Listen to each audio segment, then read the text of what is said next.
Hello, everybody. Welcome back to the Headspace Podcast, the show where we break down the newish hip-hop albums track by track, give you our thoughts and opinions. My name is Holden, Stephan, Roy. My name is Chris Chrome.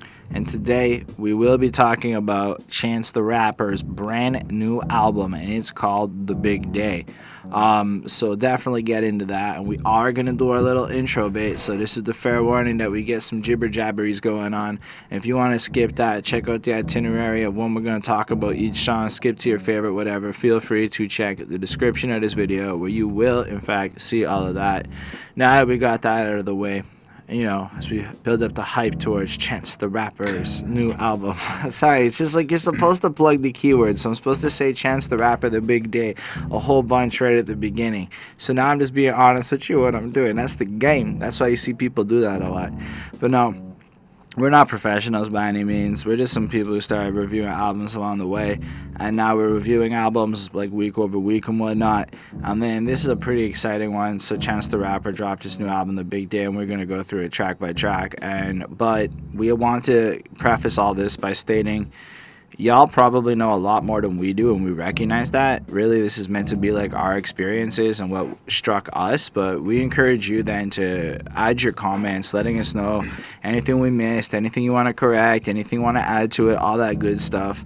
Let us know what your experiences are too, because everybody knows everybody reads the comments, and it makes the comments more fun. If you guys got some really dope stuff in there or some entertaining stuff, feel free to tear us apart if you want. If you do make that effort to leave a comment, I'll make that effort to answer you. And to show how much we care about the comments, we always like to do a favorite comment from last week's episode, upon which it was Nas, The Last Tapes 2. On that, we did it in the dark because it was really hot in Montreal. Not like it was like really hot everywhere else in the world the other day, but in Montreal last weekend it was brutal. This weekend is not so bad, so we have light. But Lindell Williams says, I was thinking you may start a trend with this blackened in the dark look. And we were curious if you wanted us to do more podcasts in the dark, if you like the ghost story feel, or if you, like That's Bonnie cool. said, this is trash, what is wrong with you, why are you recording in the dark? Well, the answer is the heat. Anyway, I liked the comment, I thought it was funny, it made me laugh, and he like doubled down, like he was really serious, he mentioned it again. Anyway, that's all about that. Before we jump into it, special thanks to the patrons Ismail Gadamsi, Chris Prado, Jonathan Barnes, DJ Black Hurricane, and the same dude, Lindell Williams. They're awesome. We'll talk a bit about them at the end, but while you're still here, we'll bring them up. On that note, why don't we jump into the episode? So, Chris, why don't you tell that little Google bot that's scanning that says we can't swear for now and all that good stuff, what the episode is? Well, for this week's Headspace episode, I think it's 133. It's a high number. We went with Chance the Rapper's new album, The Big Day. And this is the full album review. Okay, I'm done. I'm sorry. Sometimes I'm in a weird mood. It's been a lot of reviewing this weekend. This is a long album. Thanks. 17 minutes. Ridiculously long. I'm not saying that's a problem. I'm just saying that makes it like significantly more time to get ready for it. So I'm a little frazzled, as we'll call it. Frazzled? Yeah, I'm frazzled. That's a safe word to describe it. So Chris, why don't you tell the fine folk out there your connection to Chance the Rapper? Because we like to start letting you know where we're at in our Chance the Rapper fandom, as depending on how much you like, dislike, or exposed to his music, you're going to have a completely different relationship with this album. So it's only fair for us to share our end. Well, I know Chance the Rapper, just I think more of the name, the face, and just who he is. I've seen interviews. I've heard him talk about certain things. I think I watched the Joe Budden podcast episode with Chance the Rapper. That was super cool to watch. But like, I don't really know a lot of his music. The only really song I think I've actually heard him on is I'm the One, the DJ Khaled song there. That's a bad representation, I think, of Chance the Rapper in general as a first listen. I've probably heard other songs from him. I've never been one to follow him. I don't know. All I can think of is the Gucci belt line, you know? Yes, I do agree. That is something that does stick out. But I think I've always kind of heard that he's very positive, kind of like doing this like happy type of movement. It's like he donated hella money to the public schools in Chicago. I think it was $1 million. Like, he's just really active in like the way that you're supposed to be, in my opinion. Like, in my opinion, should I ever get rich off of my creative pursuits, it's gonna be to throw money back into the neighborhood and try to lift up others. Validated by like Michelle Obama. I saw that happen. I mean, validated is a word for that, I suppose. But yes, recognized or acknowledged or something. So he's really like I would say a good person. I would say Chance the Rapper sets a good, from what I've seen, right? Because I don't know all the stories, but I haven't like listened to a lot of his music, I'll be honest with you. But as far as what I've seen him do with his platform and with his wealth, we'll say that he's accumulated, is truly something to like look up to see such a young philanthropist in action. Because a lot of people wait till they're a lot older to start thinking like that. So big respect, and then just the way he puts his community first is something that I would really like to emulate in my own life. Just so thanks, Chance the Rapper, if you watch this. But back in the day, I was intercoursing with this lady, and one of my flirting moves was the Music for Music YouTube game that we used to play before Spotify's and stuff. I don't know if y'all ever played this. It's when y'all would go song for song, and you would play a song, and she would play a song. Usually your taste wouldn't always intersect, but when you found the songs and you sang together, you could end up having sex in about 10 minutes. So, like, it's a really, like, effective way to bond for you young folk. So, like, you're sitting there for what? Like, what's the average time you're sitting there before you get that song in the middle? See, sometimes what happens is you get so into, like, the actual music part of it that you forget about the sex part for a minute until you're a little bit, like, you're usually not 100% sober, so at a certain point, hormones will win. And it was quite effective, I'm not even gonna lie. But honestly, it's cheap as shit. You just need your whatever, probably order some food, be a little classy like that, get some pizza. I know it's not classy, but whatever.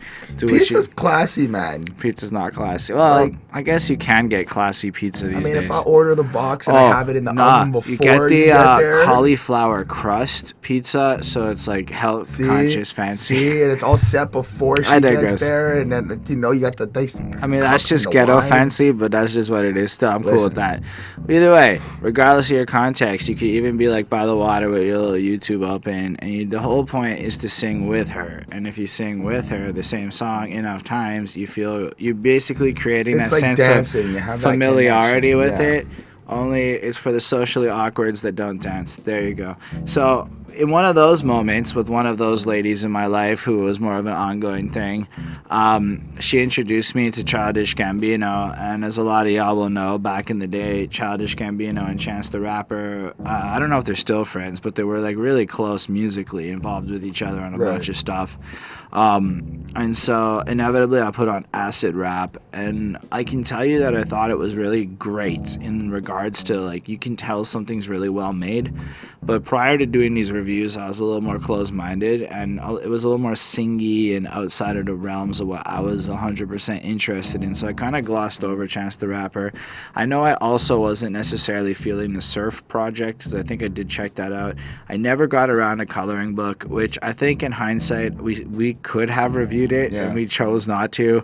And I bet whatever we reviewed that week was not as good as Coloring Book in hindsight. And I still haven't heard the project, so maybe we'll do it at some point. Well, if you guys like this, you can let us know if you want to see the next one. And then I just felt like, considering that album went down as like the most amazing of amazings and all that good stuff, well, it just made sense to take a look at Chance the Rapper and see what he did here with like a super open mind. But a few things have changed in me is I've developed a lot more of an appreciation for both good singing and the way, like, the more of a jazz or alternate styles of music. So like not just directly like the like not but like so like that. A lot of the sounds that you would expect from the more soulful side of music. I feel that. All of that, like 2.5, 3 years ago, I would have been like, I just don't like it.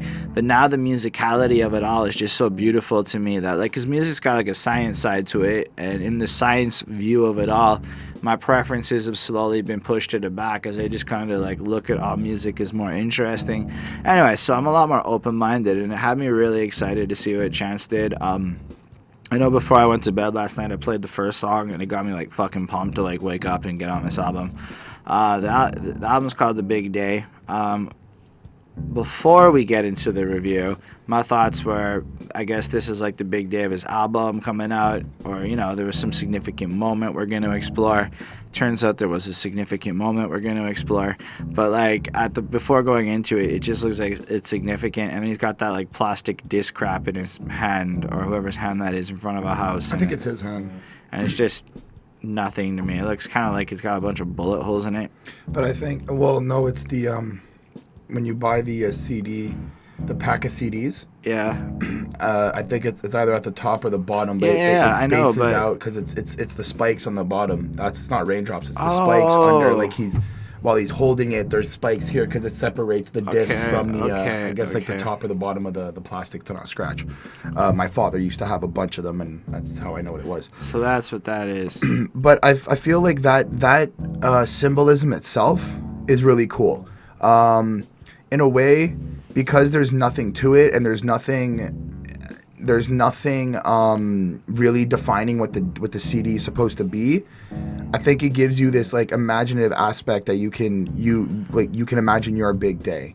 Like, so nowadays, right, you put like, instead of having a photo album, you put things on CDs, right? So when you think about it, like your wedding day or your graduation or your first fucking car or something like that, like you now have it on like digital. So that could also represent the CD as well, having like whatever memory, whatever experience you've had, it could be on a disc now. And this is kind of like representing that we're going to go through some memories. It's kind of how I understood it from just the cover. It also looks so kind of nice with the house, but it's not like super fancy. It's just nice looking in the background. It feels homey. Like it doesn't feel so abstract, so kind of out there. It really just kind of feels like your local, kind of like your local artist just giving you his life in a way. Like just nothing too extravagant, not trying to be over the top, just like super simple, straight to the point. Like, fair enough. Do you have anything more to comment here? No, that was really it. Because the truth is, we could be yipper-yappering all day long.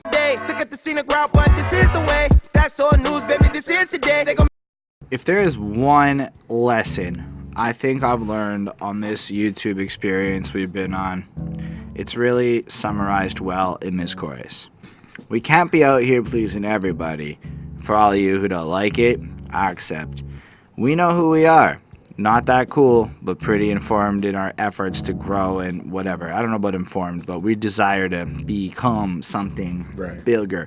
And y'all might be like, not necessarily impressed, but let me ask you a question. You don't think that in 5 years from this date, we're not going to be fine at doing this, you know, way more accomplished? I think we That's can get to that. The journey. That's what I'm trying to say. It's a journey.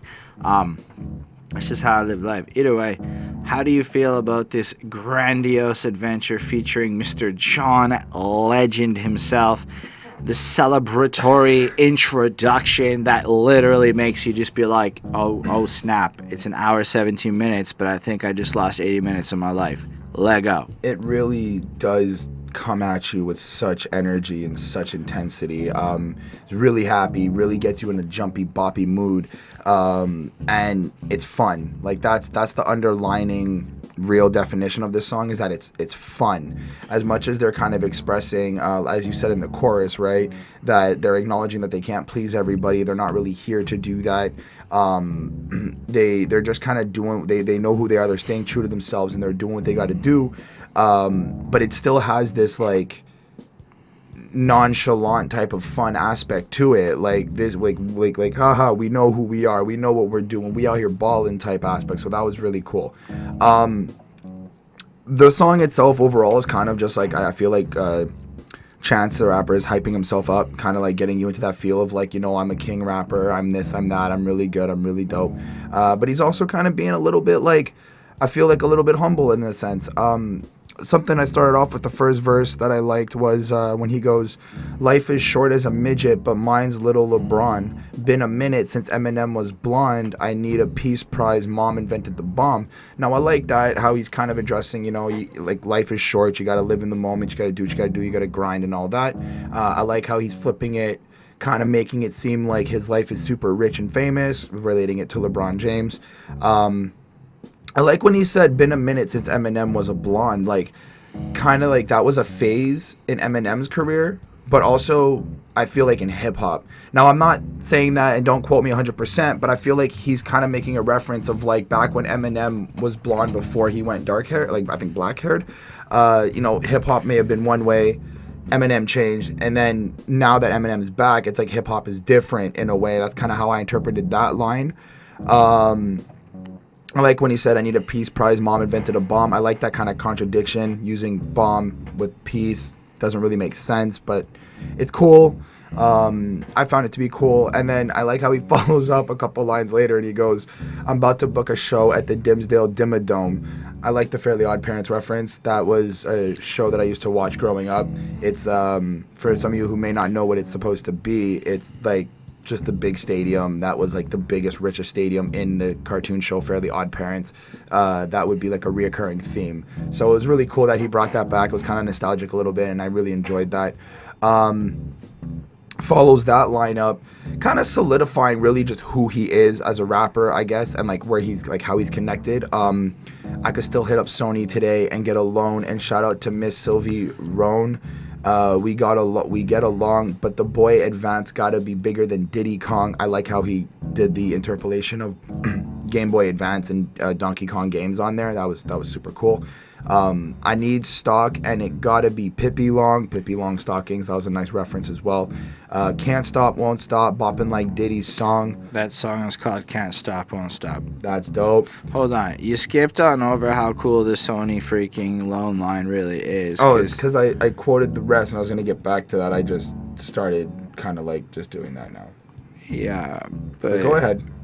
It basically, if I'm not mistaken, he's still kind of indie, or he doesn't have the contract deal or whatever, or he's not attached to it. I might be wrong, but the way I hear that line, it makes me go, damn, the choice is his. He's so popping that at any point, if he wants it, he can just call up like a record label like Sony, one of the majors, and just get that loan for a check, and put out a new album just like that anytime he wants. That's pretty fresh, in my opinion. That is pretty boss.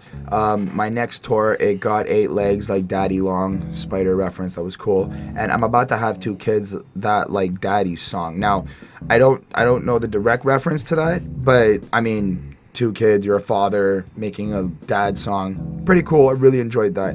I like how... Oh, because it's Daddy's plural. Maybe? I don't know. Maybe I'm wrong. I like the old school boom bappy feel that he's kind of brought back, which I think is something that I heard from like maybe in like an interview or something about Chance, that he kind of does really fuck with the old sounding type of beats. There is songs on this album that are kind of newer and more modern, but like there is a lot of old school instruments that I feel like were used, and so it was kind of cool, I guess, that he's sticking to himself. We get into verse 2, and what I really feel sums up verse 2 was he's kind of going through about like being a hot rapper, being like really dope, and then somebody kind of asks him, when's the knee gonna, like kind of asks him when he's gonna really be popping, because he's kind of questioning himself in a way, like he's kind of bringing to light that people doubt him. So I like when he goes in like a questioning form, when the knee gonna drop, when's he gonna pop. The question we all got, cause this could be our block. We living in glass house. We can see y'all clocks. I like how he's kind of expressing that everybody's kind of worried for him and like asking all these questions, but he's kind of in the glass house, I feel, looking out at everyone else wasting time. Like he's kind of there, like seeing that time is running out for him, but also people are wasting time while they're kind of like worrying about when he's gonna pop and when he's gonna do what. But I can see you from the other side, see y'all rocks, and we could have been Magneto if y'all see our locks, but we share with the world, not just fans, come out clean looking like we jumped the broom in the dustpan. I like that. broom in the dustpan thing, just kind of playing it on like they jumped in, they got cleaned up. It was nice. Yes. It was kind of fresh, but I do like how he goes, but I can see you from the other side, see y'all rocks, as if like the haters, the negativity, throwing rocks at the glass house that he's in. But also, literally, if you take the other meaning of rocks, right, and think about it from a jewelry perspective, he, from a position of knowing, right, can identify the crap that others might be fronting on. Because usually a hater's not going to have what you have, in a sense. Right. They're going to be jealous of you a little bit, and usually... So I thought that was great. I mean, just in the fact that he's able to, like, layer the lyrics in that regard right off the bat, so that when you do go back and listen to it again and again... You might need to hear it a few times to really think about it and catch all the little one-off lines he's making that do connect to like a bigger overall arch of what the song's representing emotionally. Absolutely. But those are really just the lines that I quoted and thought were really cool. The song kind of follows through and still keeping consistent with that like happy, energetic vibe. John Legend does a really good job on the song chorus. doesn't just like follow through. It goes apeshit. Well, yeah. After. I mean, he goes ape shit, but it doesn't, like, there wasn't, for me, much to quote. What are you saying? We made it. I'm feeling grateful. I'm here with my favorite. God, I'm thankful. Our song, we played it. It just has this, like, emotional expression of joy to culminate at the end of, like, the song that John Legend brings. Like, so, like, it comes in, and it's got, like, first of all, it starts with the yep, and we back, you know, which kind of calls back. I know that's how he started off acid rap. From what I can tell, he starts off a lot of his work with that, and we back, because it's kind of like a little tag, a little earworm thing that gets stuck in your head and instantly brands it like a chance. It's the equivalent, honestly, of Maybach music, right, which I freaking hate. And then he comes in all of a sudden with this, like, the beat's like explosive, like. As much as it feels like there's an old school to it, I think it's just the next level. Like, every sound is calculated in it. Multiple instruments are involved. Right. It just feels so alive. Like, there was just a lot of people in a room jamming out, like, with real instruments to create a invigorating thing. And then Chance is just jumping for joy to spit over it. And he's got this fast-paced flow, right? So he's not just coming in with, like, whatever. But it's also, like, the way that, I believe, right after the Eminem was a blonde or whatever, somewhere around there, his tone flips and he goes up an entire octave and gets into, like, the higher pitch, singy version of it, maintaining the same lyrical flow and rhyme scheme, but just flipping his voice in the middle of it all. That was super fresh, and I thought that was amazing. And I thought John Legend really fills out the song. Like, he sounded a little similar to Chance, and at first I didn't even catch that there was a feature. I'm not, like, the biggest John Legend fan outside of what I've heard him do in hip-hop, but damn, it just felt like celebratory. And then you realize that this song's almost answering a little bit like the question of, you know, kind of like, well, announcing that he's back, but like what's going on a little bit. Where he's been. A little bit. And then like also pointing out, like you said, about the phases of life and how almost like this album's a phase of my life and it's going to like blink and then the next thing you know, we're all going to be at a new phase in life. And the world is really kind of constructed of a series of phases like that. And I think using Eminem not being blonde is an interesting one, all things considered. I like the flow on the second verse, and it really just is consistent, as Chris was saying. One of mine favorites was just the, you know, now we scared and we acting out, Dame dash champagne in the back of a towel. Now I'm back in my bag and the cat is out, burn a hole in my pocket like a black and mild. Nice. And I suppose what I really liked about that was just that I learned that Dame Dash apologized for pouring champagne on ladies in the Big Pimping video, which is not something I'm aware actually had to happen. But it was also like just kind of maybe showing that times had changed a little bit, but it's almost like his moment to like pop out and accomplish, but like aware of a little bit the consequences, because he does end it like burn a hole in my pocket with like a black and mild, like just like, you know, you just picture somebody with the blunt forgetting about it or putting it in your pocket real quick and it burns a hole because it doesn't go out right away. I don't know, maybe I'm completely missing it, but it just flowed out nice and a diverse proper. Well, I mean, I guess like if you think of, but then like, of course I'm reaching, but like, you know, put it in your pocket because cops are around the corner or something. Like, I mean, that could happen in that moment, but right. then the way that the bridgey part where he sings there, like the whole song almost feels like it explodes, and it already had this upbeat, almost chaotic feel to the emotion in the music, and then they managed to just like crank it to 10 on that and just make it build up, where by the time you're at the end of the song, and later on the album, because I'm going to forget about it possibly, he has a line where he's like, make sure my album opener feels like a closer. Right. And I was thinking about this song, and it really could work as the last song on the album as much as it is the first song on the album for just how powerful it is. But instead he chooses to start with it. And I don't know, I thought it was wonderful. I was like, I wasn't sure what to expect, honestly, going into this, but this got me pumped. It's a very special experience. I think it is one of the most special experiences on this album, all things considered. And so I give it a 5 on 5. This is truly divine. It's like not often I feel like the first song gets me there. Sometimes it takes 2-3 songs to get worked up for the album. This just did it. This is how you start a project. Nice. For me, it landed at a 4.2. I do really enjoy the song. I just think that it's not like my level of a 5. That's fine. Do you remember when days were like that? I was loving you, in return you loved back. Now you're telling me that you missed that you feel lonely. Well, let's listen to Chance. That's the way to fix it. Back when I could trust in my dogs like Balto, my family the Sopranos. Chance the Rapper is a big fan of Death Cab for Cutie, and he knew a bunch of their deep cuts, as the Death Cab for Cutie Ben Gibbard guy said. And then that ended up with Chance 3 years after they met, calling him and being like, yo, you guys want to do some stuff? Boom, second track on the album. Death Cab for Cutie is a name I have not even heard in a really long time. So I think it's kind of cool to know that people who I grew up with, almost like in the sense were making music back then, are now involved with Chance the Rapper. It is a strange and beautiful freaking world. How do you feel about the song? I think that it's nice. I like the chorus. Do you remember how when you were younger, the summers all lasted forever, days disappeared in a month, into years, hold that feeling forever? I like that.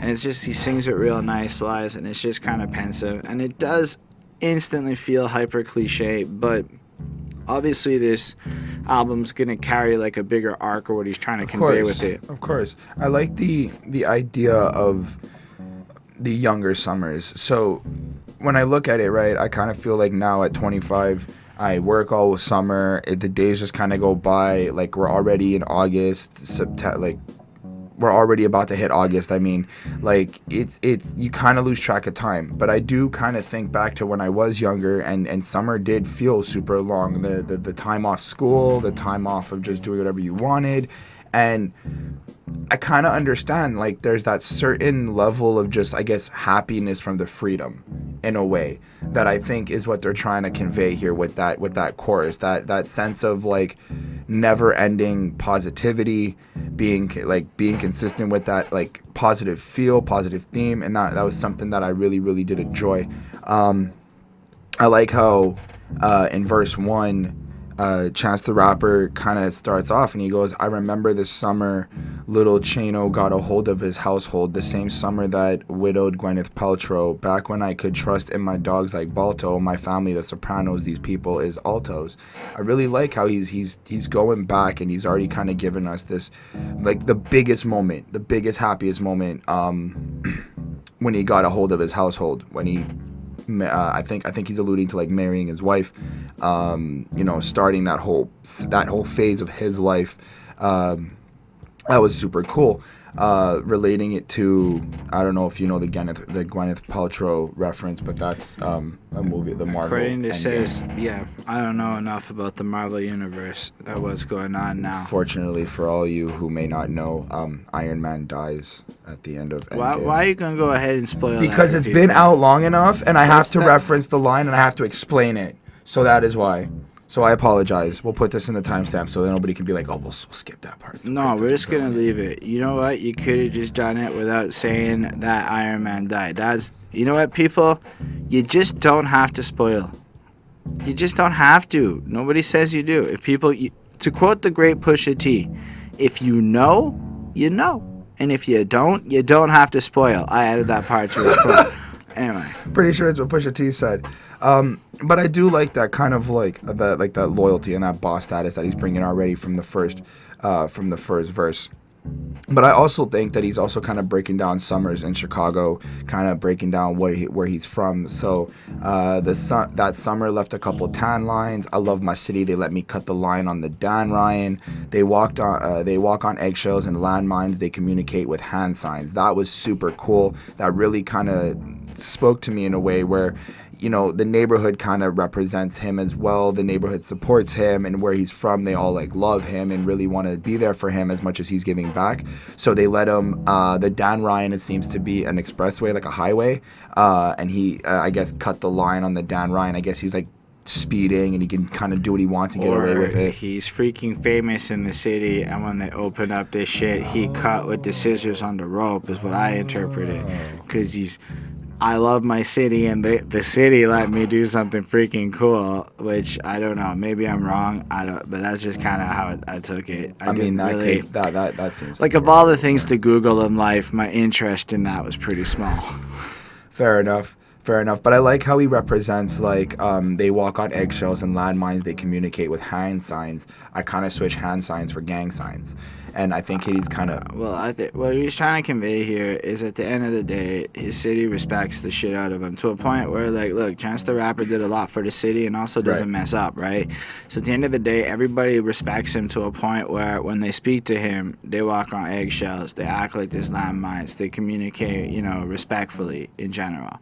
That's why I took that, because the whole verse kind of has him looking back. Maybe he remembers this moment where some bad things maybe happened, or he had to grow up a little bit, and now as he's achieved this point, because the second verse, man, like, he remembers the last summer of his teens, and he can't remember too many summers in between, right? So a lot's happened, and now he's just kind of talking about, like, the modern look at it all. So he's looking back when some crazy stuff went down in his life, and then it flips into this next verse where I do think it's interesting. He goes, Will Smith, Genie, Donald Glover, Lion King, my daughter's on the swing like the 2017 Cubs. And I suppose that's interesting, right? To have, like, and maybe this is just a symptom of me, but to look now and have these movies that we would have grown up with, but now the main people are all black.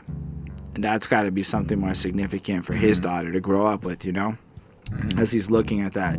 And then I like when he goes, used to have an obsession with the 27 club. Now I'm turning 27. I want to make it to the 2070 club. Put the 27s down. They'll give me a clean look.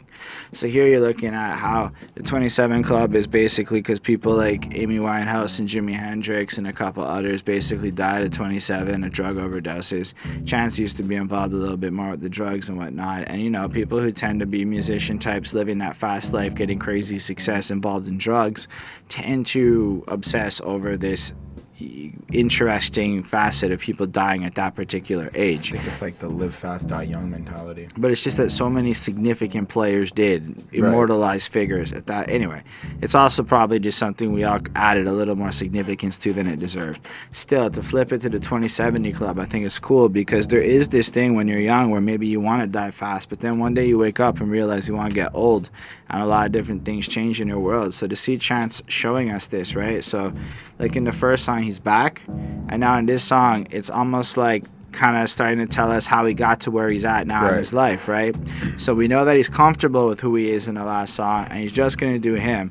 And now we know that he went through some stuff, and this has him kind of being almost pensive and changing how he's lived a certain way for a while, and now he's approaching almost like a new way to hit life, and he's almost inspired by the fact that he has a kid by having these situations go on. Makes him kind of want to, you know, live. And I like how he goes, this the type of covenant you keep, love, deep love. Just any that is really about love. That is the core tenet of what is driving this forward. I thought this song was pretty dope, actually. Like, I'm not gonna say it's my absolute favorite track on the album, but like it's gonna be what I'm gonna call like the standard of this album, because virtually everything on this album is well made, to a point where even if you're not into the sound, you still feel like it's so well made that you have to respect it, right? Subject wise, I mean, I can't really have beef with anything he's saying so far. It's all nice and like really thought out, substance filled. Like, he clearly put effort into it. It's based on his experiences and what he wants to share with us. And I mean, obviously it's a little early for how the album plays out, but when you do know the rest of the songs, it really fits into the theme of what this album is going to drive forward. And almost like, because there's like a certain point where I feel like there's a pivotal highlight of what happens on this album. And to understand and appreciate that moment, you need tracks like this to really, and the next one too, to really set the mood so that when you get to the end of this album, everything just feels like more impactful, I think. And in that regard, he did a really cool job because it's not so linear in terms of timeline. It's more linear in terms of emotion. Right. Anyway, so I thought it was cool, and I gave this, and you're going to hear this grade a lot. It's a 4.5 on 5. I gave this song another 4.2. All right. Do you have anything more to add? No, not really. I do. It kind of, in a way, is a little bit just straightforward for me. Just he's kind of looking back at the days of growing up and kind of reminiscing about what he had to do to get where he is and giving us his experiences. So it was good. But to give him credit, the sound of this song is drastically different than the first one. It's not so explosive. It's more on this pensive, emotional, subdued, calmer note, and it's really dynamic. So I can tell you one thing. If you heard the first two songs and were like, I'm done with this project, I would say you'd be making a little bit of a mistake, because as you go through the rest of this album, there's going to be a whole bunch of different things for you to pick and choose from when you're done. But I also just recommend doing it in order, just playing it through one time. That's how I did my first listen this morning. A to Z'd it, and man, it was the right way to first consume this project. And because your first time in anything is going to be eternal in your memories. I was talking about sex. Amos's neck. I got a Jada Pinkett keeping sure my shame is in check. Cross-legged in the dojo. This is a really cool track. I think it's also necessary, again, because you have to keep in mind as you're listening to this album that thematically it's layering context. Right. So what's another thing that's probably happened in his past, and as we'll come to see later on in the album it gets explored more, is the idea of other people and stuff. Right. So I think in this song, we now have Chance trying to woo a certain lady, and his argument and the angle he's trying to take is side chicks can't dance like this, side can't dance like this. And if you really think about what he's trying to say, is when you're out there in public and you're out there with your other person, there's an intimacy and a closeness and a certain something that just can't be replicated in the other world where you're out with your side person, where even if y'all can dance, it's just not going to be the same as there's an almost beautiful synergy to two people who are in love dancing. Right. And you'll see it at all the weddings if you don't believe me. It's more than just, dancing. There's like this emotional connection that gets attached to it. So I think that what he's trying to point out in this track is the value of himself and what he's trying to propose in this relationship situation. What you know about this before your time. I used to two-step into 019. That's been fine. This is not new wine. I just happen to find a way to live my whole life in my prime. Side, don't look this good. Can't cook this good. Can't fuck this good. Can't get this right. And he flows on from there. But really what you're hearing here is him kind of establishing, hey, let's take a second and look at this relationship thing from more of a older perspective. Maybe this whole FWB, we just all trying to hook up type thing isn't the right vibe. Now, if you take that dancing to the way you approach your stuff, it's not like a whole bunch of people are out there trying to promote love. I mean, J. Cole is, and a couple others might be, but you don't have a lot of dudes who is really just trying to look at somebody and be like, yo, if you commit to me, everything's going to be better. Through the commitment to me, we are going to have a better life. Guys you're going to bang on the side can't cook as good. They can't fuck as good. And the weird thing about sex is the more you bang the same person that you're into, the more you learn about them and figure stuff out and, trust and all that blah, blah, blah. And that's how you go from smashing to splooshing. Don't tell Bonnie. Anyway. He flows in and it's just kind of it's just showing that the guys you just see or the casualer stuff is going to be people who you send to the store and then they forget why you left. And you send me to the store, he comes back with a chef. And the point is more because of this love, this connecting force that makes me more than just this side person you're seeing.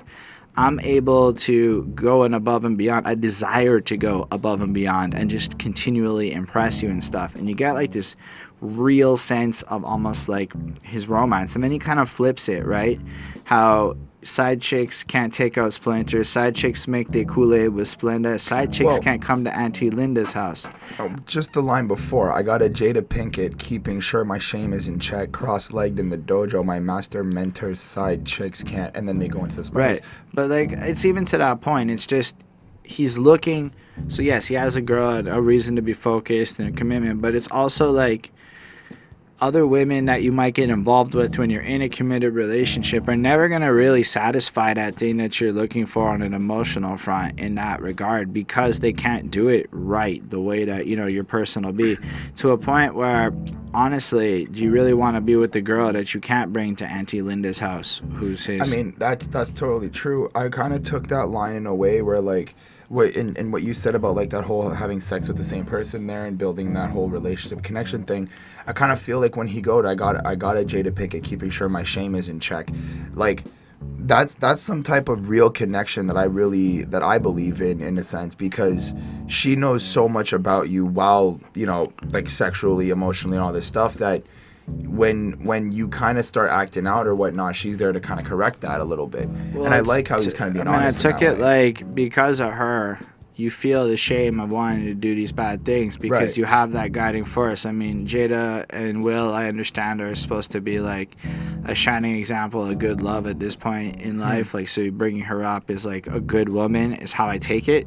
And when you have a good woman like that and you're thinking about doing some naughtier things that you shouldn't be doing, I feel like it allows your shame to be there. But maybe you're right. Maybe it's also somebody who is permissive and understanding to allow it to come in and, you know, make sure that they love you for who you are. I don't know. Either way, I like how he flips it to a point where, you know, having the random guys isn't good, having the random girls, and ultimately it's not fulfilling to what I guess he's aspiring and looking for, which is really cool.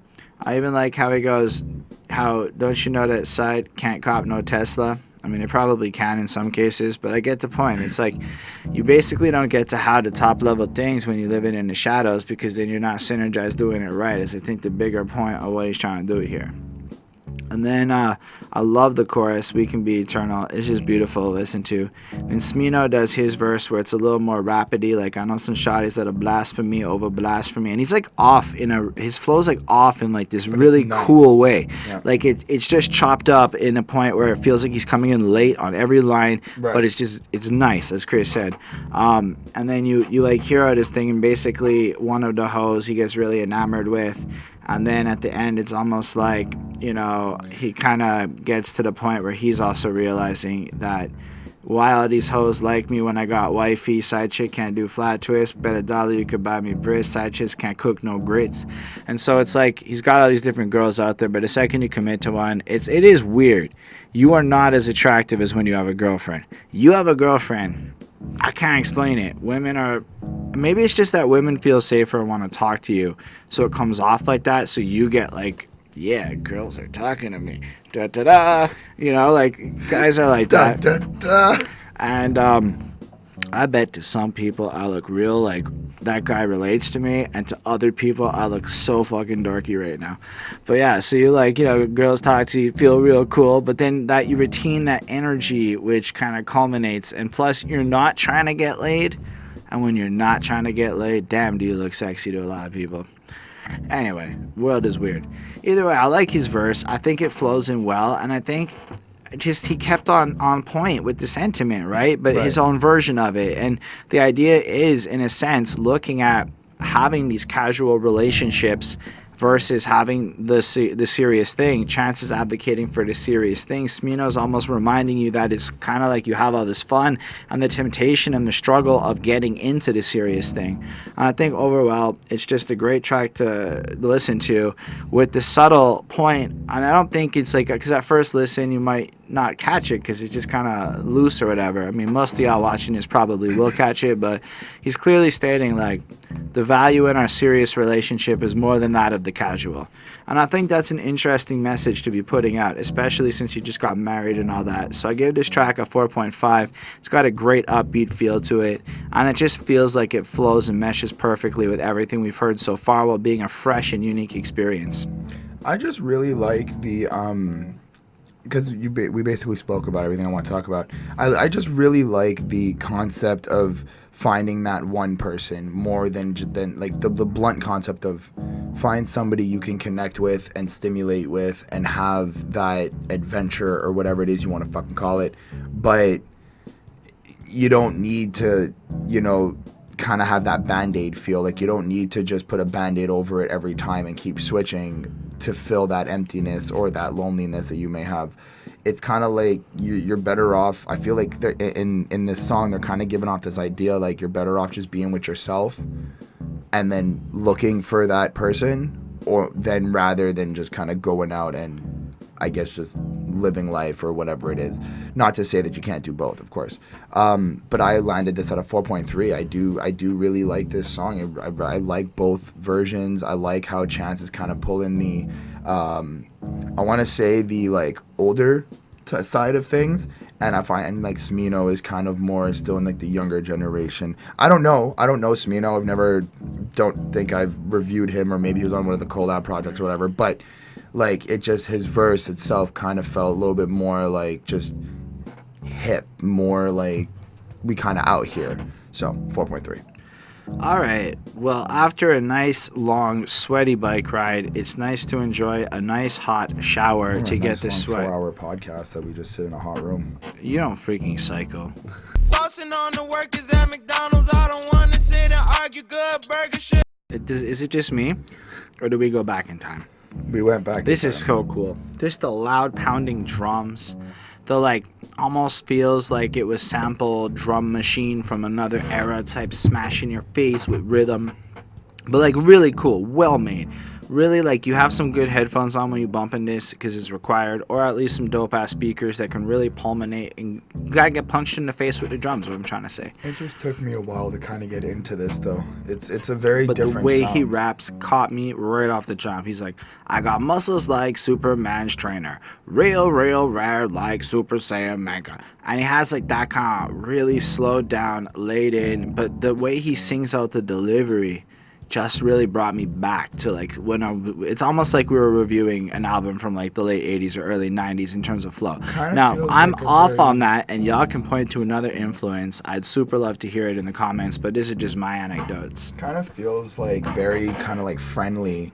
Like I thought of the freestyle song from Revenge of the Dreamers 3. Like, it kind of felt like that a little bit. Like, everybody just kind of chilling out, having their own little time, and just kind of going at it. That type of flow. Like, it didn't seem like he was being so let me super understand serious. it. DaBaby's on that album. DaBaby's on this song. Your brain made the jump. Yeah. No, it has nothing to do with that. It's all about DaBaby. I mean, sure. Can we just stop for a second and acknowledge how awful his name is? But in light of that, we all remember it because he's DaBaby. But he had a fucking fire verse here. Like, so, I mean, Chance comes in, and his verse at the beginning is really cool and strange, and you're not expecting it, and it's And so it's cool. You look like Mick Jagger. Oops, the grease splatter. It's fine. Jumping out the grease. It's fine. I don't have a lot to comment on this. It just was, but like, as much as I don't know what to say about these lines, I loved listening to him say this. I love the hook. Hot damn, hot water, hot shower. Hot line smoking green cauliflower Jean-Guy. Because Jean-Guy is a brand in Quebec that you can buy. Tangerine, yeah, I call her sweet Tangerine and sour. Dream is also one. And my lawyer says it's urgent. I'ma call him in an hour. Because now he's so famous, he's got lawyers, and he's also so famous he doesn't have to deal with it right now. He can wait an hour to finish out what he's doing. Then, I don't know, second verse comes in, and I just called the plug, and his phone was unplugged. Then I had to ask. I was looking at Doug and I'm like, who is Doug? Is this like the cartoon show Doug? Is this another Doug that I don't know? Who is Doug? But cool, because who rhymes with Doug? No one. I don't know who Doug is, and that made me think in a good way. Fair. I like how he brings up the futility in arguing over crap like paying 50 cents extra for barbecue sauce, because like it really is a waste of time, all things considered. In the grand scheme of things, you can make more than the 50 cents not having an argument and just copping that stuff and enjoying life a little bit more and having a better peace of mind. But then he also brings up the Good Burger commercial that like shows we all dudes, everybody should be in camaraderie. So he's just kind of like setting it up. I like the 90s references. And then I like the 2019 reference where she's gonna airdrop me some nudes. Yeah. in the middle, just like flipping it, because he brought up his baby mama's interrupting him with some naked lady pictures, which is nice. It's nice when your girl does that. I don't know what MadeinTYO, who this guy is. I'm not certain. It's not made in Tokyo. I went to go see him. It's not him. Fair. So Maiden something does a whole verse that sounds fine to listen to with 0 lines I thought were significant. Is it Madden? Could it It's be fine. MadeinTYO? And then we get to DaBaby, who Hold on. No. There's some lines here. Yeah, hopped off the flight, Louis V off-white. What's good rich. about that line? I just met That's a like doll everybody. that she trying to spend the night. Again, what's good about this? I'm just giving him his flowers, all right? Yo, So he heard sounds they like- need more. No, Yeah, no. my jeans How Dior. sell Shiny this- got why is cake this if you're good? trying to eat. Literally, what about that's I like- original? I like- What about that's fresh? I'm not saying that it's original, but I do It's in like fact how just he's- stuff other people say. That's all it is. There's trying, nothing here. There's I'm trying not. so hard to give It's him his just, I'm credit. sorry, but like, who doesn't have a Louis V off-white and rap these days? I know what that is because of hip hop. I don't know what that is because of real life. I know because rappers keep rapping about that. Oh, heard they need more. Yeah, my jeans Dior.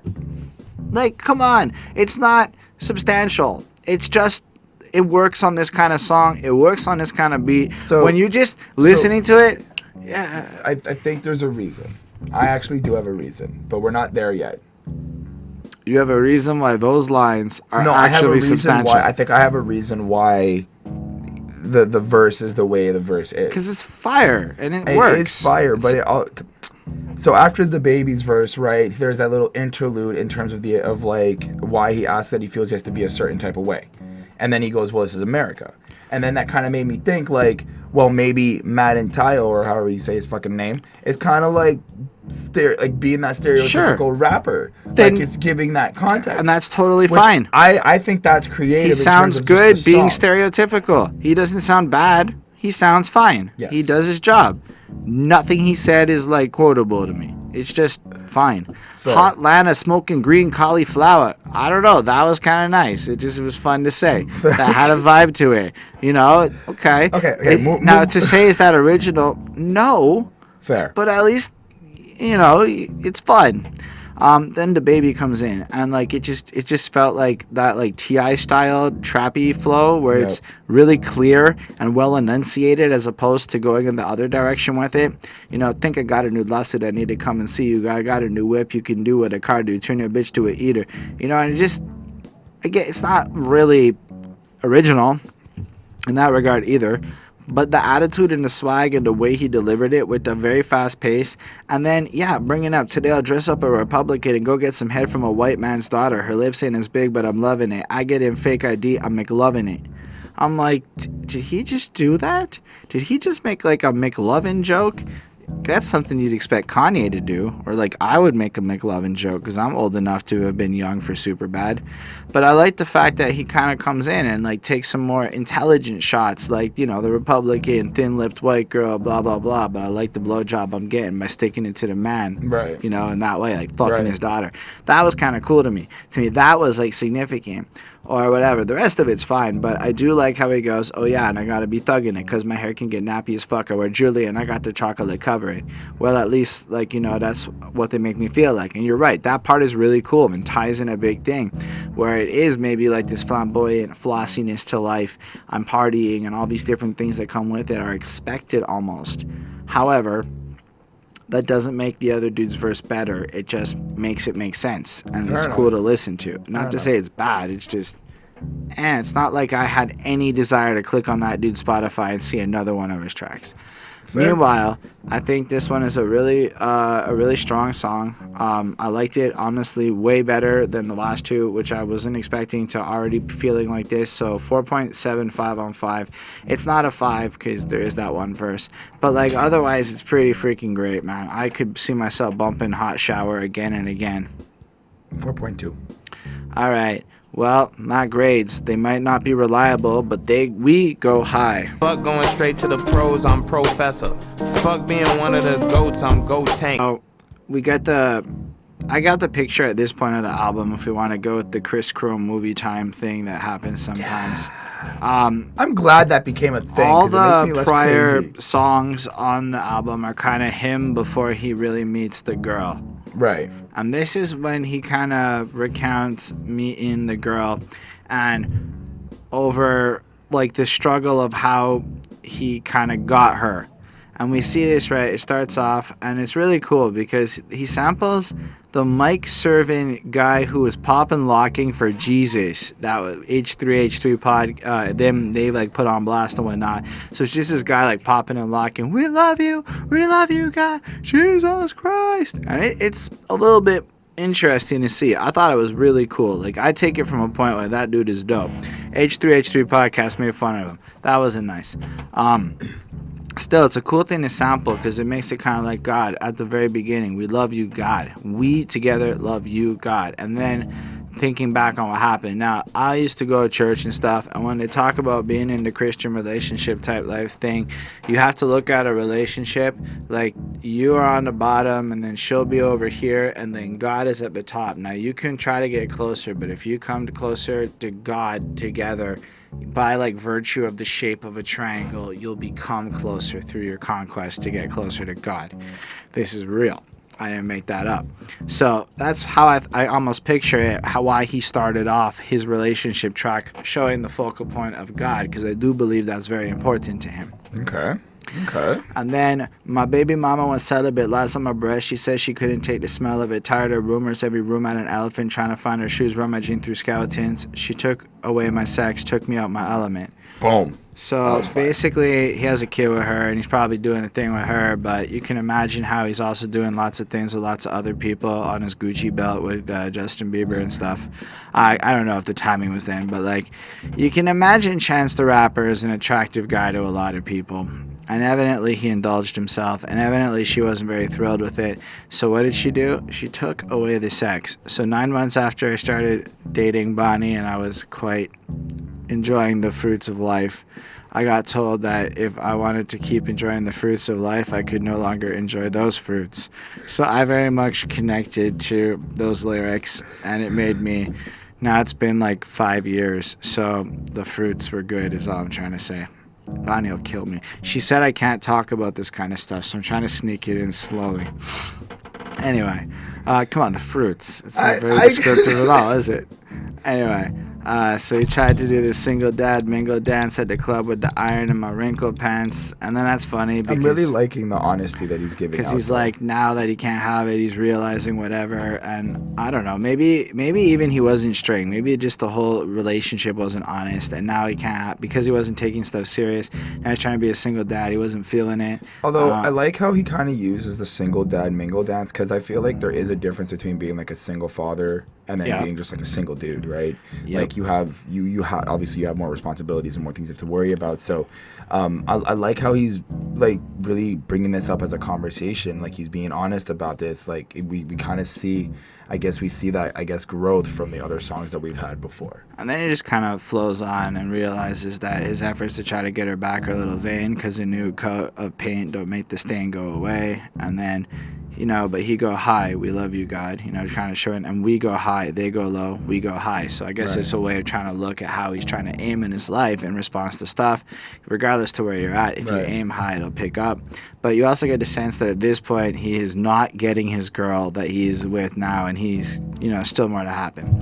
Then the second verse I thought was interesting too. My wife, nanny like Fran Drescher, who's the nanny from the show The Nanny. 3 damn grannies, my granny like no pressure. So much style, my stylist got no dresser. Fuck going to the pros, I'm professor. Fuck being one of the goats, I'm go tanks. Tried that with my girl, she said no thanks. So I'm all accomplished, I'm super fancy, I'm next level, whatever. And to quote the great Shania Twain, that wasn't impressing her much. And, then he couldn't figure it out. And then she basically said all your kind of basically, let's say your materialism, all the empty things you're trying to use with your new position, they aren't going to work on me. You got to go harder than that. And then the song almost like picks up to a new level. And then, we give the glory to you, God, one living true God. He make us booyah and throw up the woo like you, God. Was that verse? Is that the last verse? Yeah. That's wrong. Because just to bring it back to like verse 2. I like how after he's kind of admitted that the wife wasn't impressed with a lot of the shit he was doing. I like how he follows up with who the fuck rocked the boat. It's going sink, shooting at me point blank with those blanks. They don't take teenage angst at no banks. I like how he's really kind of expressing like you have to learn that you can't act a certain way at certain places. You can't act you can't act immature at a bank. You can't do these type of things. I like how he's referencing like he can't be shot with fake information, with negativity, with like blank statements. I really like how he kind of interpolated that too. I just want to touch upon that. Yeah, and then he starts off that verse kind of throwing it up to God, which I believe goes back to that triangle thing I brought up a little earlier. And you see how he's like, you know, gets so excited, kind of like how, you know, people throw up W's at a woo show, and you, God, definitely fits the rhyme. They prop up statues in stone trying to make a new God, but I don't need an EGOT as long as I got you, God. And EGOT's when you win all the awards. So he's trying to point out that God is the most important thing. And I think that's kind of what shifted. It was when he gave his life back to God, he basically impressed the girl again. And I think that's like what we're supposed to take from this. I really like the Big Comfy Couch reference because that was an amazing show growing up. And overall, I think he kind of, I like how he goes, this is the part of my lifetime movie probably about when they come to jump aboard, I won't ollie out. Out 2 was once snotty nose with a potty mouth. One day you get one oaked and poppied out. And poppied out doesn't seem as popular as just passing out. When time get rationed out, you get rational. And you just get the sense where it's like he sees this phase of honestly where things almost come together and him maybe moving away from some of his bad habits that were preventing him from getting this girl into his life. You know, this whole transition, this growth, this is the significant part that will be the source of the movie, whereas all the stuff that came before it, that's just chapter 1. This is the real meat of what's going on, and I think that's really cool, and it's almost like that's what the point of this album is going to be. I like that, like just the mature acquisition of it. And then, you know, got her in my family like Indian, feel it in her gut when you uppercut Balchinian, speaking to guts, hers poking out like Winnie in the red shirt. I don't have to teach you a lecture about how sex works. Well, hold on. So now we know that she's pregnant. Go on. And he's just letting you know about that, like, and he just, the way he puts it, like, this is how you look now, you're beautiful, because Winnie the Pooh has a shirt like that, and, you know, big old belly, kind of like a pregnant lady. I can't believe you missed I got an extendo with long nose like Phineas and Ferb. I don't know if you... What the hell is Phineas and Ferb? It's a Disney show about 2 kids who have an This kid with a nose? Yeah, but him and his brother make things during the summer. Every day is a summer day, and they build these crazy inventions and all this stuff, and their parents never find out, and their sister goes crazy because she's always going through the adventures and trying to snitch on them, but they never get caught. It's a really good show. It's a really good cartoon show. No, hold on, wait. Proud like Penny from the Proud Family. That's another dope show reference as well. Chris, I'm not that age. I don't know any of these shows. I do. That's why I'm proud of it. Are you and Chance? I guess you and Chance are similar age. I guess so. And then the Balchinians and the rest. Yeah, I wanted to get that out. And then you told us bring some people through. We tried to bring a few, God. We tried to form a new bar. Just tell us what to do, God. And I think that's again it. Like, we try to figure it all out, but at the end of the day, by devoting to God, that's the thing that ended up getting the girl. So by going high, by focusing on the smarter way of living your life, by putting God as your focus, it attracted the partner that he wanted to get, whereas all the more sinful, we'll call it, routes of maybe trying to be cool or trying to be famous and all, it didn't work. So he had to be mature and kind of grow to attract her, which I think is a great message to be sending, all things considered, and one that we don't see a lot. This one hits that standard of the album with another 4.5 for me. Nice. I also left it at a 4.5. I really did like the message that was being presented here, and how, like, you know, there is this kind of like build and this kind of connection you have to go through when dealing with these certain experiences. So I really enjoyed it. 4.5. All right. Well, I got you always, forever, near and far, closer together. I'm trying to throw in as many bad 90s pop songs into these titles lately. The song's called I Got You Always and Forever. It's a song by Chance the Rapper on his brand new hit smash album, The Big Day. Leg up. Twist up, right. I'm in the net, they turn the sunny list on, right. It's funny you're pulling up, I'm getting. All right, Chris, how do you feel about this song?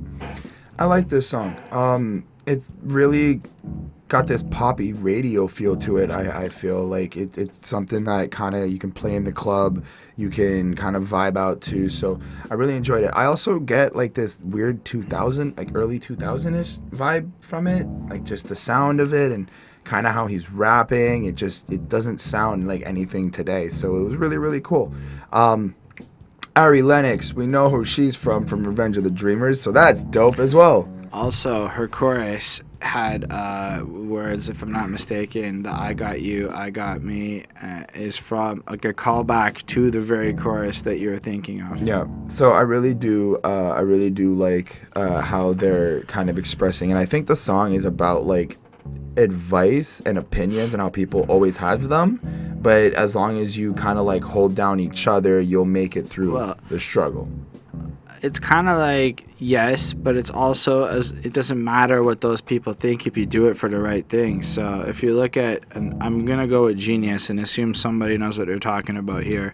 They put Philippines 1:9, which is a Bible verse. I pray that your love will overflow more and more and that you will keep on growing in knowledge and understanding. So if you do it for that kind of love, right, that is showing for the growth, for the understanding, for the consistent things, then it doesn't really matter what other people say, because as you evolve in your relationship, it's really about you two and your journey collectively, you know?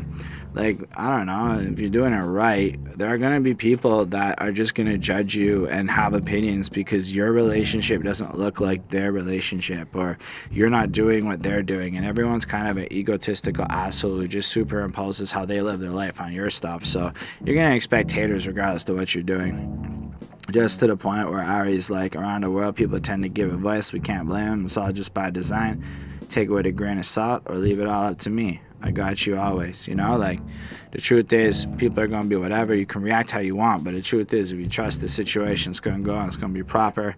It's very upbeat. Like, the first, like, significant chunk of the song is just almost, like, chanty stuff to, like, vibe to. And it's just, if you think about it, in the last song now, we've got the girl, and now he's kind of describing the love. In a sense, this is more the deep, because in the last song we didn't really figure out how he got the girl. Absolutely. And now he's kind of exploring how he got the girl a little bit by showing us a tip, like a little vision of what the love he pitched her was, and this is how we're getting to it. But I feel like there's also this aspect that he's kind of like explaining that, you know, where he is in his life, what he's doing. There might be a lot of chitter chatter, and that, you know, we need to kind of work together as a unit to get through that. Yeah, but like, there's also like that just understanding, I would say.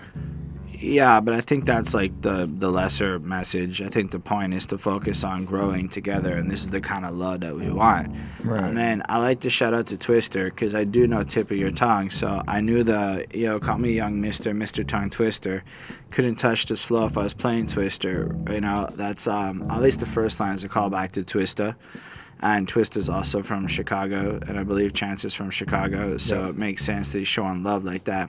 And then it flows through. Ever since I kissed her, everyone seemed like they got something to say, like the day after the big day is supposed to be super bad, like we won't stay. It's supposed to be super scary, like we don't pray. We treat the bad advice like bad breath. So what he's kind of implying here is, so they announced they're getting married or whatever. And I feel like this is a bit of a double entendre. So the big day could be both his album or, as we'll come to see on the title track, his wedding day. And so as he's bringing this up and alluding to it, he's saying that everyone's got their opinion, but mostly from the perception of it's not going to work and it's not a good idea. And to that end, it's kind of like fuck what they think, because they're just talking nonsense. It's almost like you're essentially from just like hating. A media perspective, or everyone's opinions on Twitter and stuff, just whatever.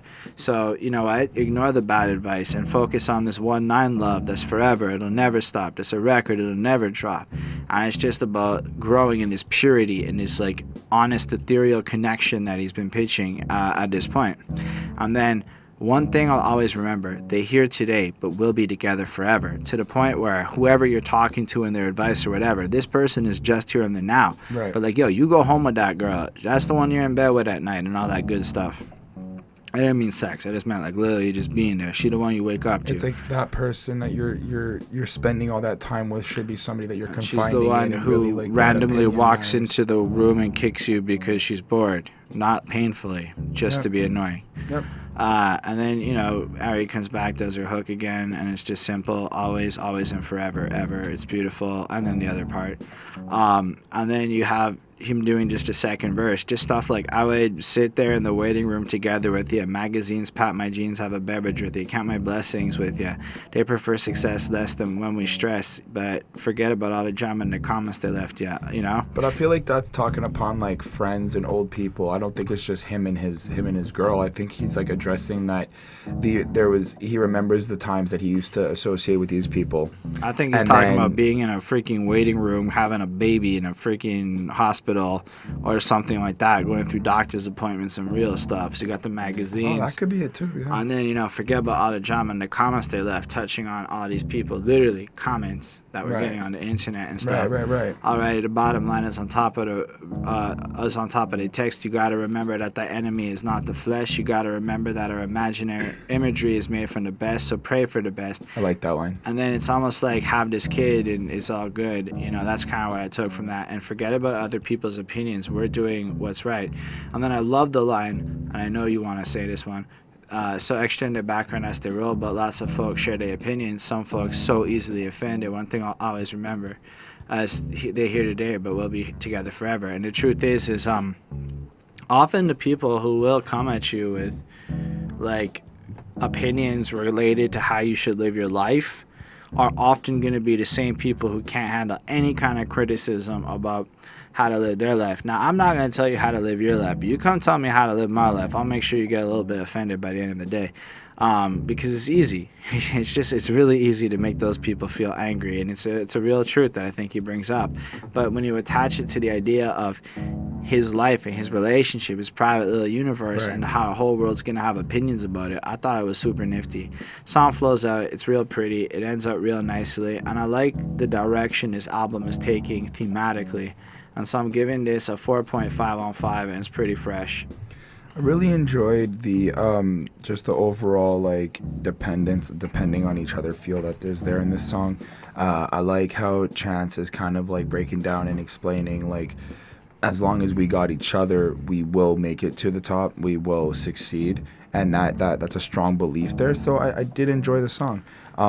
You quoted a lot of things I wanted to say, and we did. I do agree with a lot that you said, because it's a killer be killed world, Chris. You want to quote, you got to fight for the right to quote. Absolutely. But I do like the sound of this song. I do like the tone and the type of like somber energy that's there. But it's really like kind of making you sit down and think, not like super like in depth critically think, but like you're really just kind of vibing through and thinking of like, you know, that aspect of connection and security a little bit. So 4.5. All right. The next one is voiced by somebody who I was very excited to hear from. Let's talk about the photo ops Skit. Your eye is fucked up. Damn. I guess I should have. Allow me to quote a great song for y'all. I'm the stone that the builder refused. I'm the visual, the inspiration that made the lady sing the blues. I'm the spark that make your idea bright, the same spark that lights the dark so that you can know your left from your right. This is the theme song of Boondocks, because Boondocks is a great fucking show. I know I messed up the flow. That's okay. This is not really a Boondocks theme song review, so I just get that all willy-nilly. Why? You might be wondering. Because John Witherspoon, the dude who does the voice of Grandpa, does the voice of this photo op Skit. So thinking about Boondocks, when he starts talking about the two kids and how they're fighting and being all ruffled up, ready for this picture, also knowing that Chance's brother is on the next song, so this is kind of like thinking back on him and his brother fighting or whatever, but you're also picturing Huey and Riley having a little thing going on, and then, you know, don't quit the count of me. This picture gonna be developed in 2 or 3 minutes. Go ahead, get your shirt all wrinkled up, and your eyes fucked up, damn, and they call some guy fat boy or whatever, and it ends up basically being the whole point is, you can choose to have this be how your life is remembered, fighting, not acting brotherly, or you can take the time, we can forget about this moment, we can do it right, have everybody look nice, and we can have like the memory that we're supposed to have at this day. And I like that. Now I came here to get a photo of my boys on their big day. Now we could wait for this picture to develop and remember today watching like this, or we can go out and try this again. Go fix yourself up. Fat boy, move in. Somebody try to put their arm around you. Come on, everyone. I just kind of end depends. And as far as skits go, I liked it mostly because of like who they got. Like it's cool, but it also just fits so well.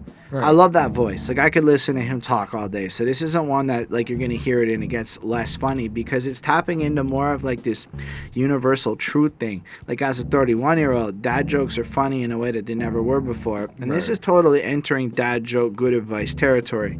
So I think as far as skits go, this is one of the best skits I've ever heard for its placement within an album to serve the role that it's supposed to do, to segue from one angle of his life to another angle of his life. And so I'm giving this a 5 on 5. Nice. I really did enjoy the skit. I really like how they're building up and I feel like this skit is a nice little setup for the next song. Because it's really kind of delving into like family and that you really got to make sure that you work with one another. And yeah, things will happen. Like it's not like he dismissed the fight. He gave him the option to continue going, but it's the fact of at the end of the day, brothers are brothers, and you need to stick together and remember that you guys love each other, and you guys are like once the grandfather, the father, whoever is gone, you only have each other. And that's really I mean, I have my little brother, so I kind of look at it and I'm like, I kind of was just thinking about me and him arguing and a bunch of stuff, and I guess it really just did touch me. My little brother just got engaged, like, apparently. He popped a ring question, and she said the yes. So that was the thing. Congratulations on him. Yeah, you can tell him that he's in the podcast by proxy. We will. I will. I gave it a 4.2, though. I left it with that. All right, Chris. What's the last syllable in kangaroo? Rue. It's rue. That's the answer. Rue? It's rue. It's Rue? I will rue the day that I met you. I wanted to say that. Cutthroat world. Killer be killed. Splitting image of Lupita standing on them beaches. Don't tweak it, don't be facetious. Those shells will shred you to pieces. All right, Chris. How do you feel about kangaroos or this song? You can answer. How do you guys feel about kangaroos? Okay, sorry, Chris. How do you feel about this song? I like this song. And like I said, the previous was a setup to the next track, and I like having the brothers on the track. I like how Chance really took a moment to like include the family on the album, and that was super dope. Overall, I mean, there's some things that I did write down because I do like what he said, but overall, it's really just kind of like an old reminiscing about old times experiences type of track with I think Chance's brother on it, correct? And it really just kind of gives you this like, again, solidifying that like family feel, that brotherly feel, that bond and love that family is supposed to have. But I like the fact that he starts it off being like, you know what, we were all crammed in the house back when my dad was the man of the house, and how a lot of like dads left and abandoned their house, but his dad didn't. And then he gave him this advice that you have like this one friend that no matter what, don't give this person up because they're gonna be like your blood and bond. And one thing I regret is I don't have that close of a relationship with my brother, because whatever, I could say mean things about him, but I'm certain he can say annoying things about me too. Ultimately though, like, it's true, your blood is supposed to be something serious. So when you face some stuff, if you guys are playing it like some WWE tag team stuff, and play as a unified front, you'll actually achieve some stuff. So kind of reminds me of like when brothers are younger, you try to like trick your parents or whatever, you try to like do little schemes, like they're just kind of enforcing that type of, this is what you're supposed to do. And I like how he flexes with verses, all of you heathens, they think I'm reading Ephesians. Like, honestly, bringing up like this purity Jesus flex, that's really cool. How like they're fake like demons and we cool like Jesus, so screw you, we biblical. That's a cool flex. I like that personally. Nice. And I like how even though him and his brother's cool, they can be cruel. Find your ass, line your ass up, and get to work on them. So we still fly in that regard too. I kind of like how Chance kind of took like, and I say this loosely, but it kind of felt like he took this real gangster feel to it. Like, he ain't fucking around. Like, he will fuck you up with his brother or something. I mean, his brother does have the lyric, I really snapped the last time I rap, I was moving packs. So perhaps his brother has that more harsher tone in general. Right. So Chance is coming in to match him. But in general, he's just kind of remembering when Chance was kind of popping and whatnot. And You know, we from out south like birds in the clouds. When I was 11, heard my homie dad died. That shit deeper than music. I got PTS for life. So if you do production, just make sure the drums sound like the independent Bennetts will never need your advice. I like that. I like how he's connecting the PTSD and the production of beats together. I feel like he wants to try to escape through the production. He wants to try to. Well, yeah, but it's also like just the idea that because his friend's dad died, it was just such a shocking thing. And these types of the reality of coming from, I guess, Southside Chicago is going to be maybe a little more scarring than others. So, yeah. And I think the drums, the drill music and stuff is a specific thing to that area too, if I'm not mistaken. Unless I'm wrong. I want to say that Chicago drill music is a thing. Because the only time, and this is going to be really fucking stupid, but the only time that I really got to the drill term was Slim Jesus. Of course. Right? Of course you did. That's when I kind of got to it, but then and I'm going to probably get killed here, but like It's Waka like why did he go into it? What is he doing here? Well, no, but like Waka and Chief Keef are apparently like, they also make drill music too, so. Well, I'm pretty sure Chief Keef does. I don't know about Waka. Because Chief Keef's also. But if I'm not mistaken, isn't Chief from Chicago as well?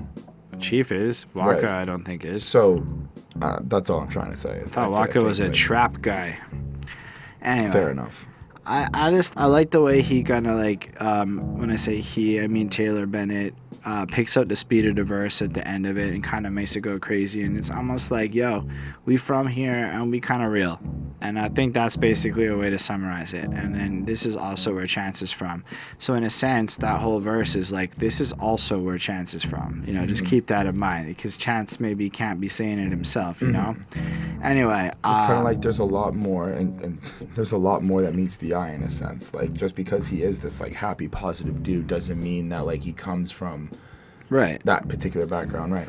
So I thought it was super fresh, and honestly, it's another 4.5 on 5. It really serves the role, like I said, to kind of move you in a different direction. It's almost like considering what comes next on the album, like taking a break from the love story to take a little tangent to like, you know, have the night before the wedding and having a little moment with Broski, your best friend, your best man, and reminiscing and sharing. Which I was just gonna say, like I think it does really suit the album thematically in a way, or like cinematically in a way where it's like we could call this, because we do know what the next song is, we could call this like the bachelor party in a sense. Yeah. Depending on how you want to look at it, maybe it's not so like strippers and drugs and stuff, but it's a lot of like just kind of being with that one person you really trust, really just that like final moment of like, are you ready to do this? This is it, you know, like that's serious.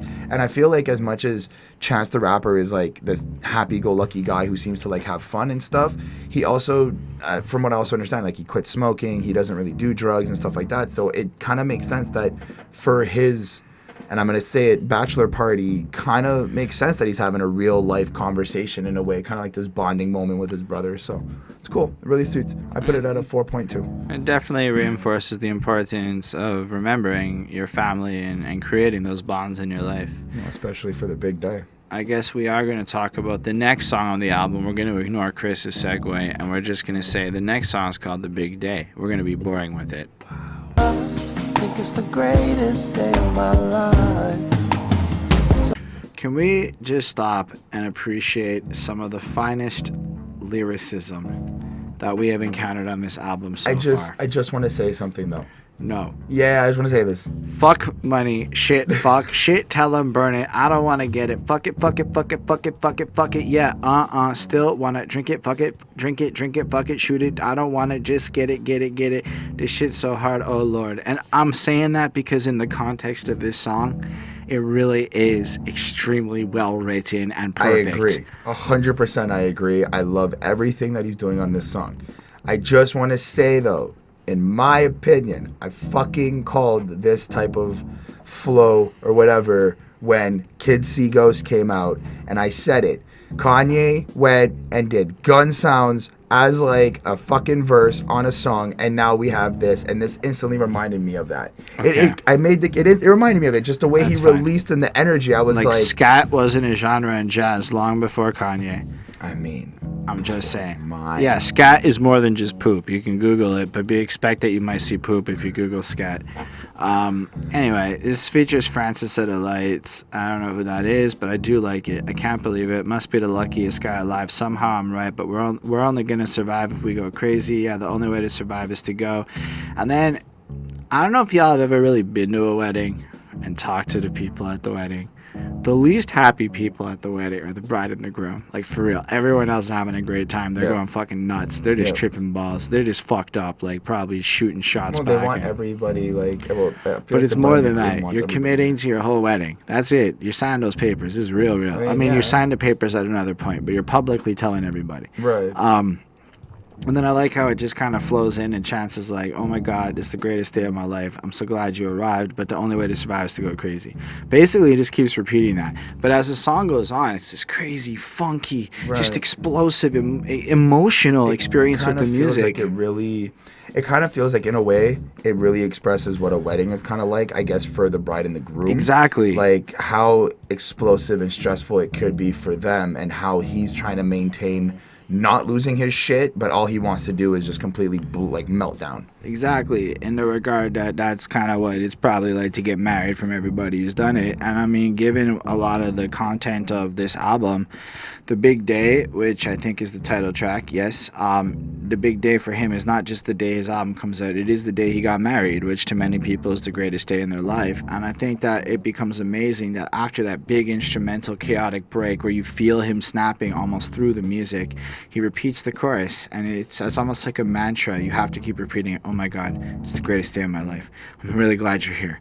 Okay. Because otherwise, the only way to survive is fuck shit. Then he fucking explodes onto that part, and then it just goes back into repeating his mantra till he gets to the outro. In a simulation, this is the only part I like, or I might just be a molecule of Christ folding in universe of dust and light, or maybe we're just molecules in the body of Christ as you morph together into your bigger familial spiritual sense. But in general, this track is just Chance the Rapper going nuts as he gets married in a musical way, and that is probably all he can remember of that day, is just this emotion of going nuts and how it's the greatest day, but all you want to do is flip the fuck out and say a bunch of cuss words, which is probably the opposite of what you're trying to do if you're a good little Christian, but it's the only way to survive that situation, is to embrace it like that. And I thought this was amazing.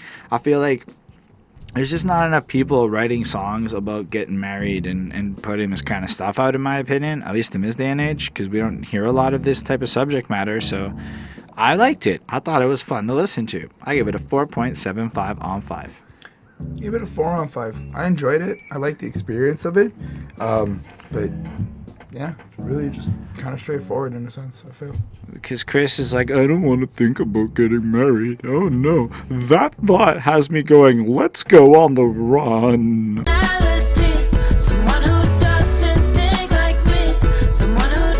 I feel like I'm way more into the music and general sound of this song than I am into necessarily caring what this song is about. However, our good friend Grandpa from the Boondocks does return and has a little teensy bit that he says in the song in the middle. But what do you think about this post-wedding song featuring Knox Fortune? I really liked it. I really, again, it's kind of still fitting with this energy and the theme of the album and moving forward. I like how now that they've gone through the big day, they've kind of, they've gone over it. He kind of wants to de-stress and just kind of run away. But here's where I'm a little bit confused, because if I'm not mistaken, the first verse, I didn't really quote much because it kind of just felt like Chance was hyping himself up. Like a lot of this, I'm good at this, I'm good at that. Yeah, but it's a bunch of lyrics related to Speedy getting away, wanting to have my partner come with me, I got that Superman hidden under my jeans suit, ready to just burst off and take off, sitting just waiting for my Lois to want to leave too. Me too. I swear we got to get anywhere that we can. Just meet me by the water, I'll be there by the sand, and if that it goes left, that's according to plan. Sometimes we gotta chuck the wagon out the bend. So I just want to escape with you, and if things can't fit in, fuck it, we'll just derail our current life and run away together. Right. But my question now, and where I get confused, is in the second verse for Knox Future, if I'm not mistaken, she's setting up the context of the girl he's talking to.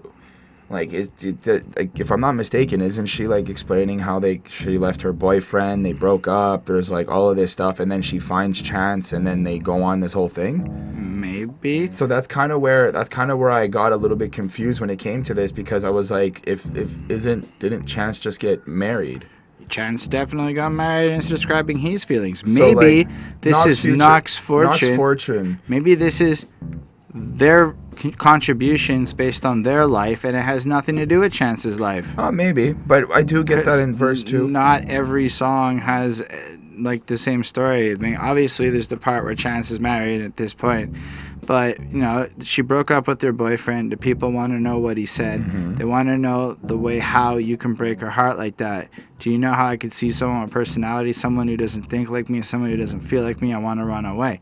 So maybe this is also just a fear of what could happen, or plenty of other things. Meanwhile, I just took it like this is just a separate verse bringing in a different perspective why Knox wants to run away, whereas Chance wants to run away to be with this person. This person wants to run away because the situation isn't necessarily going in the direction they want it to be. Okay, I see and that. then Chance comes back, you know, we dip in, tell me who's whipping, let's beat the traffic, just give it a whipping. These lame, they think they're different without an extra ass advice, but nobody listen. Or maybe the second verse represents all the drama and the crap that people are listening to based on what he's saying there. If we want to play your linear song approach, right. Chance is maybe saying that's some nonsense, let's ignore it, let's go run away and do our own thing. Because that's how I took it. Like, I took it as Chance is kind of going like, yo, let's forget all this and leave. Right. And I don't know. Either way, it just kind of gives off the sense that I'm running away. I like the chorus, hey there, lovely sister, won't you come home to your mister? I got plans to hug and kiss you. I got plans to hug and kiss you. Let's go on the run. So what I really picture is Chance is at home, and, like, he has, like, this random-ass day off, but his wife is just out with the girls or something. And he's bored. Like, he's just bored. And this is what came out of it, this song, where he's like, you know what? I just kind of wanted to come home because I want to give her, like, a hug and shit. And then this song came. That's what I pictured. And then when you're in that moment, the feeling goes from, I kind of miss her, to, like, you know what? She has friends and stuff, and this is just getting in the way. Let's just run away together. Let's just fly away. Fuck it. No more friends. We're done. No more. Or she's out. Or let's go in a different way. She's at work. Imagine if we didn't have a job right now. We could just... Anyway, honey, just quit your job. We're over. I thought it was a nice follow-up, but I feel like the sound of the song is really what's enthralling here. Like, well, because it changes. And just the upbeat, constant pulsiness of it. Like, it just is this upbeat, like, you can't help but want to start dancing and moving to it. It's a fun song where lyrically it's lighthearted. It's not, I think, meant to be something we're supposed to be thinking too deep on. We're supposed to just kind of enjoy the wave. Like, we have the super climatic, stressful experience of the wedding, followed almost immediately by... You know, after that, let's run away and do our honeymoon business. You know, it kind of fits a little bit, this desire to escape in a way. I don't know. Or maybe we're thinking back and remembering more. I don't really know that deep. Maybe I'm just thinking too much. Sometimes I do that according to the comment section. Still, I give it another 4.5 on 5. Well, what do you think of the fourth verse? There's a fourth verse. Did I forget Don't hyperventilate. Keep the lyric cool like cold Bennett lemonade. The boy got a like that's this is where I kind of got confused, because for the first 3 verses everything makes sense to me, but then the beat changes and it's kind of like it's a different side. It feels like he's okay, because at the end of the 4th verse he goes, roll the window down so hard that the window break and toss out my demo tape. So I feel like after expressing, I guess, wanting to, like, run away and escape from all the drama and the traumatic thing or whatever, from the issues from the wedding or whatnot, or just kind of bored and wants to be with his wife, I feel like he kind of gave us a little bit of a verse about, like, working and trying to escape work and stress and, like, dealing with just everyday life. You know, he finds a way to kind of calm down, like, a lot of matcha and lattes when it's getting late. Like, he's trying to be healthy, but he's also trying to stay awake to work. The mattress just can't inflate. Feels like he's like sleeping on the floor or whatnot. Walk out like a zombie from the stew and assimilate. Humans to simulate. Went into the bed, close the lights and dim the drapes. So it's like, it seems like he's expressing this long night of work and just kind of doing what he's got to do to like. Or maybe this is what's going on in his world as he pushes the music thing, and meanwhile the whole time the rest of the song is his desires to miss this person and the fear of what could happen otherwise. Oh shit, that could be it. I don't know. I thought it was like over. I did forget about the fourth verse at first, but yeah, it's pretty good. I like the song. I overall gave it a 4. I thought it was cool. All right, so I think we're going to end part 1 now, because while there are still 12 more songs, so it's not quite halfway through, I think a few of those are going to be a little bit quicker, so it's a good ending point. Going to go make sure we edit it up and get it all ready to give out to you people, and then we're going to come back and we're going to record part 2. So thank y'all for watching, totally appreciating it. Looking forward to hearing any comments you may have about this, and if you liked it all, you can hit that subscribe button, you can hit that like button. If you do comment, I'll make that effort to answer you. Special thanks to the patrons: Ismail Dempsey, Chris Pryor, Jonathan Barnes, DJ Black, Hurricane, Lindell Williams. They like what we do. They have to get a new camera. They get to tell us what albums to review. For $1 or more a month, you can help us grow into beautiful butterflies of awesome, based on the caterpillars of yesteryear. That was a Royster 5'9" reference for you cool kids. We also make music. You can check that out on the channel. The link's in the description. Thanks, and we'll catch you back soon with part 2.